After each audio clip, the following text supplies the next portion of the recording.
Welcome to the third week of the course, or the third module of the course. Today we're going to be looking at culturally responsive teaching strategies.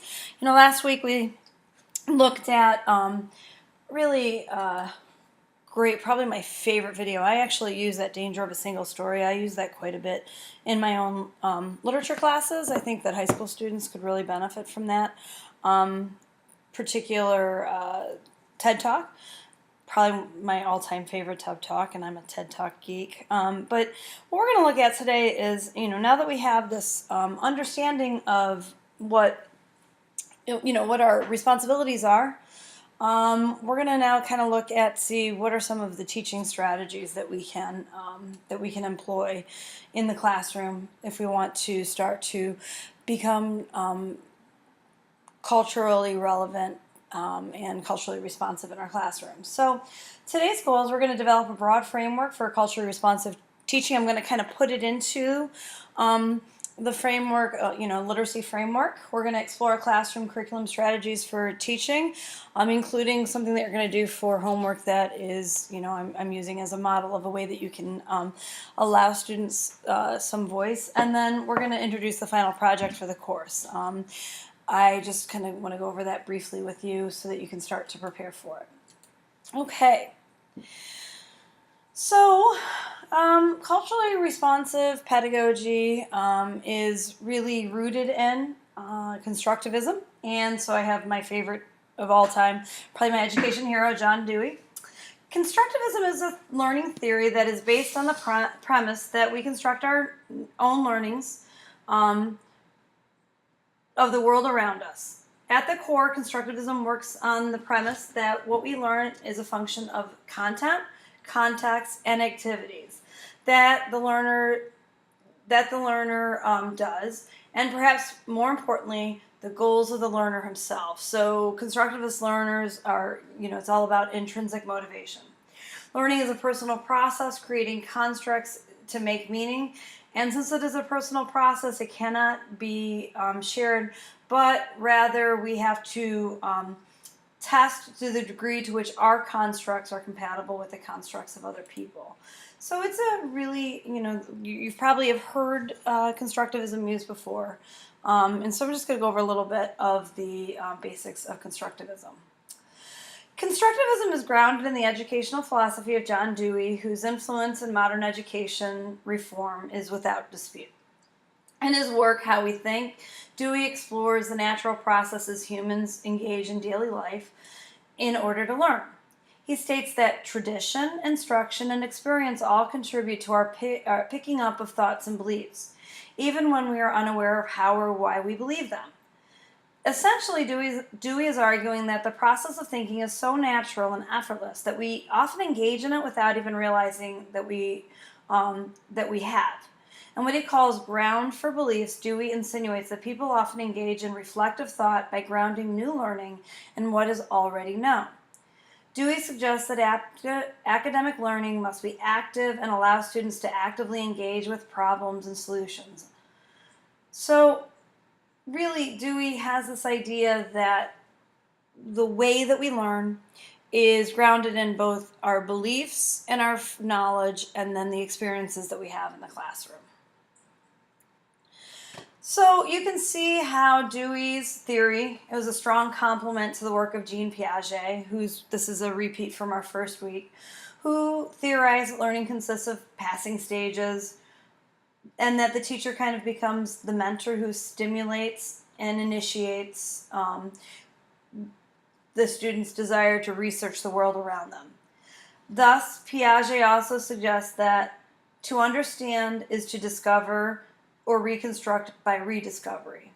So again, very hands-on approach. For Piaget, the new learning happens when a learner's experience cannot be easily assimilated into his existing schema, and the learner must therefore make an accommodation.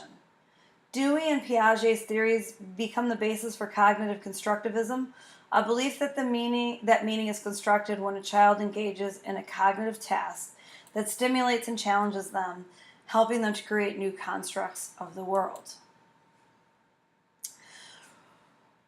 Back to a picture that you'll probably recognize from the first lesson. Russian linguist Lev Vygotsky is credited with expanding the concept of constructivism to include social constructivism, adding the importance of social and cultural influences when we construct our meanings. Vygotsky acknowledged Piaget was correct in identifying cognitive stages for children, but he expanded that idea by identifying a zone of proximal development, which he calls the distance between a child's actual development and his or her potential development if engaged in thoughtful problem solving through interaction with an adult or a more skilled peer. Vygotsky believes that this zone can be engaged when a child's prior concepts are challenged and through the social interaction of the learner and of the learner and the more learned other. Sorry, stumbled over that. Whether social or cognitive constructivists, what all of these thinkers have in common is the idea that learning comes through the interaction of learners and a task, a belief that is important in a language classroom. Vygotsky's theories in turn became the basis for social constructivists, who believe that groups in which a learner belongs to impact the learning because we learn from individual groups with whom we identify. Okay. It is important here to notice that this is a learning theory and not a teaching theory. So the problem for us becomes, if we believe in this learning, what are the implications on our teaching? Among the guiding principles of either branch of constructivism is the idea that a teacher must pose problems of emerging relevance to the students, structure the learning around those primary concepts, and seek to value a student's point of view, adapt the curriculum to address the student's suppositions, and assess the student's learning in the context of their teaching. Thus, a constructive classroom, it becomes the job of the teacher to create enabling context where a need or a problem is introduced to the student, and then the students are asked to frame their learning around that need or the problem. This is true in all constructivist classrooms, and its implications in a language classroom are pretty important. As a high school English teacher, I would often approach my students' ability to make meaning of a text as an intersection between the text and the learner. Thus, language then is an important vehicle because they engage in the text through language. So in language and literacy, constructivism is complicated by the fact that we have to use the vehicle of language itself to engage in the learning. Words alone do not convey meaning, but they're the code for creating that meaning. The job of the learner is to use the code to engage in his or her own learning. Okay, so that means that we are somewhat limited and somewhat aided by the language that we use. You know, you've probably heard that Eskimos have many words for snow. Well, that gives them a different type of context to come into a learning situation about, say, tundras than somebody who is an English-only speaker. So comprehension means relating new experiences to the already known, and learning is the changing of or elaborating on what is already known. So then language is really important because that's really how we're able to do that relationship and we're able to elaborate. So reading comprehension is a process of meaning making between the text and the reader. And yes, that is a personal process. So new comprehension can facilitate later learning because it's the learner's background that is expanded. So literacy is unique in that the students are developing background knowledge that they take to a text. So the background knowledge is gained at the same time as new knowledge is gained. So it becomes an interesting and cognitively very complex situation. In a constructivist classroom, language instruction can be geared towards big idea learning rather than isolated skills. In her book, Search for Understanding: The Case for Constructivist Classrooms, Jacqueline and Martin Brooks suggest that underlying principles of constructivist teaching include presenting information holistically, with students engaging with the content in a multitude of ways, inquiry, research, discussion, for example, and experiences that encourage students to use inquiry as a means of tracing their comprehension, to challenge their own current concepts. In addition, constructive language classrooms involve the teacher engaging students in strategies that are designed to help students connect their prior learning with the information presented in the text. In short, the constructive teacher sees the students' conceptions and understandings of relevancy as important to the reading task. This does not mean that the relevancy is automatic. The teachers have to be ready to pose information in a way that will allow students to see the relevance in their learning. So it becomes really, really important because it is a personal process. It becomes really, really important that we make the reading and the literacy tasks relevant to the student, and we help them to see that relevancy. Doesn't it become evident to see how culturally responsive practices came out of that, such as the work of Latz and Billings, which you read last class, are a natural extension of the theories that have emerged as markers of good teaching.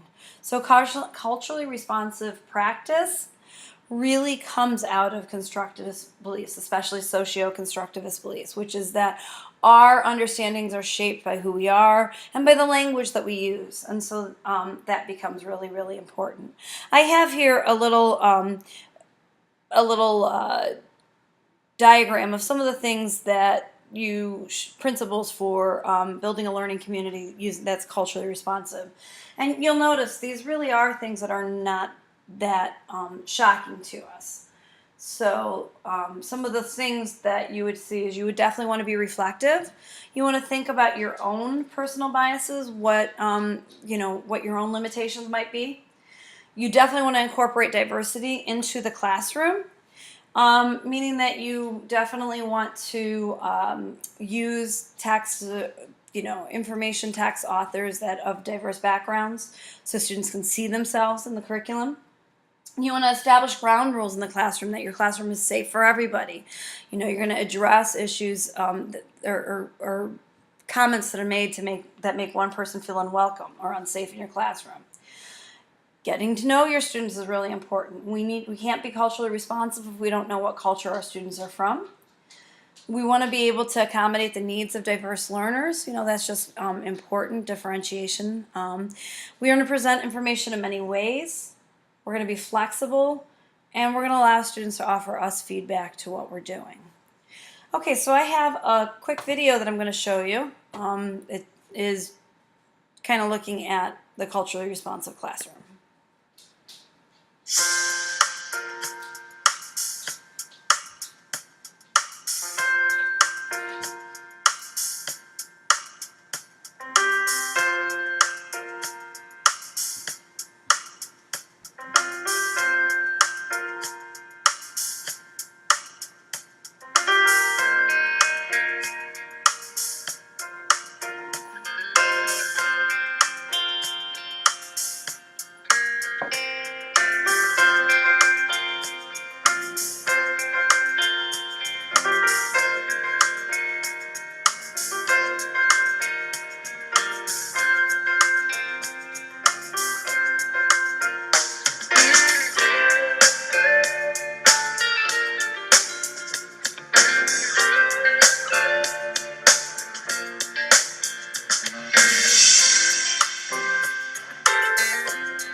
Created using Powtoon.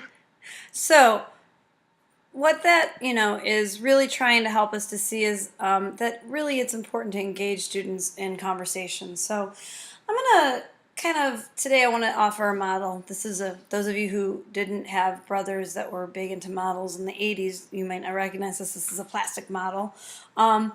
but we're going to look at a model today, and I'm going to ask you actually to engage the model as a student. And then what we're going to do is you are going to do some reading and thinking, because you're going to be developing some strategies in your classroom that maybe are going to that are hopefully going to be more reflective of this kind of teaching. So what I'm going to ask you to do is to go to booktrackclassroom.com. Booktrackclassroom.com. Let's see, I'll go to booktrackclassroom.com. Okay, so what you're going to need to do here is you're going to need to develop or to create an account. Today you're going to create an account as a student because I'm going to ask you to do something for our class. But then what I'd like you to do is I would like you to go ahead and explore whether or not this is a teaching tool that you would like. But so what you're going to do is you're going to sign up.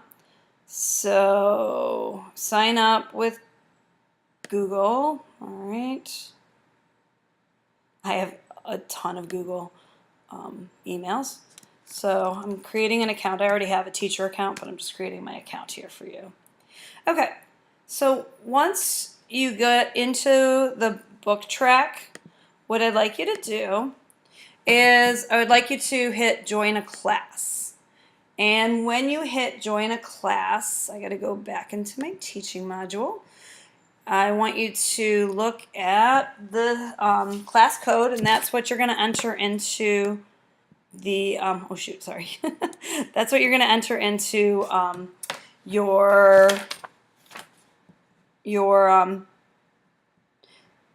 class code here. So let me go back into class code. See here, hopefully I've DU. Is it? WMZ. That's hopefully I got that right. Ah, my code is not found. Of course I put the wrong code in. Hold on a second, let me get my code.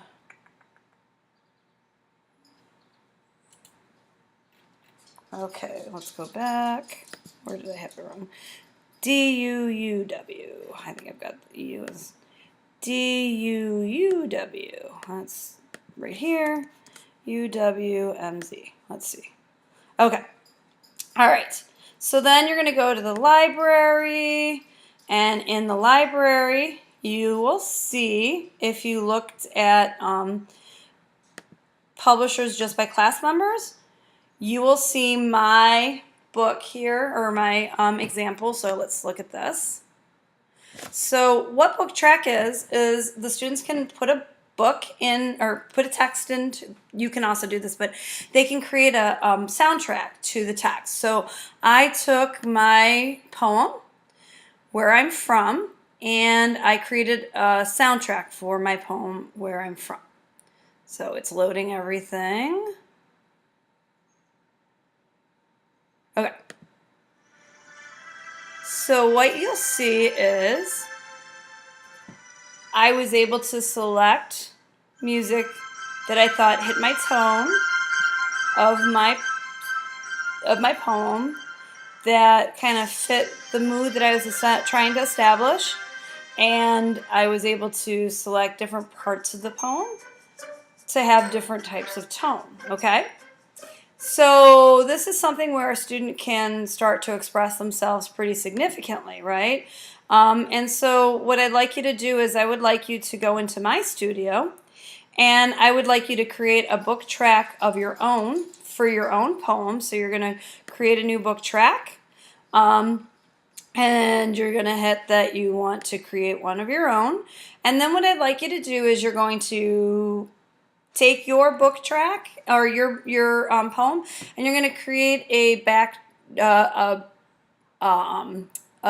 backtrack for that book, and publish it in the classroom, because I want you to see how this is a very simple strategy that would allow students to own their story a little bit. So already the poem Where I'm From, you can see how this is engaging students in a culturally responsive way. And then adding this context of being able to allow them to create their soundtrack just gives them that much more ownership. And so what you're going to be doing today is you're going to be I'm sorry, I didn't mean to do that. What you're going to be doing today is you're going to be creating something that is actually conducive to or an example of culturally inclusive teaching. So here's what I want you to do this week, okay? You're going to watch this video. Hopefully you're going to watch this video that's called about the Hawaiian culture based education strategies. It's a wonderful example of culturally relevant pedagogy, of culturally responsive pedagogy. I also have a chapter from a book called Create Success, just the first chapter of that book. I've linked that on Leo as well. I'd like you to read those. I'd like you to complete a book track for your Where I'm From poem. Publish it in there, in that book track. And then what I want you to do is I want you to combine all these different experiences to write a 2-page reflection that addresses the question, what does all of this mean to my teaching? You know, if I'm thinking about this in terms of culturally responsive pedagogy, because what you're going to be doing for the end of course, and I have the assignment up there for you too, what you're going to be doing for the end of course project is going to be creating a 5-day lesson plan where you're going to be reflecting on how this lesson, or 5-day unit plan, and you're going to be reflecting on how this unit plan is conducive to the kind of responsive teaching, culturally relevant, culturally responsive teaching that is so central to the course. If you have any questions, I'm sure, be sure to email me, but hopefully it will be very obvious to you how the book track classroom, I never use it in the class myself. Really wish I had. I thought for poetry it would be a really cool way to have students talk about mood and tone, but I never did use it in my classroom, but it did not take me very long to create my book track last night, and so I'm hoping that you will find it informative as well. And I just think it's just a very simple strategy, and at some point in the class we're going to, one of our forum discussions will be for you to share some strategies or tools that you have used or that you have found that could be used in a classroom to engage students in this more responsive way. Okay, thank you very much. I hope that you found this informative, and I look forward to reading your work. Take care. Have a good day.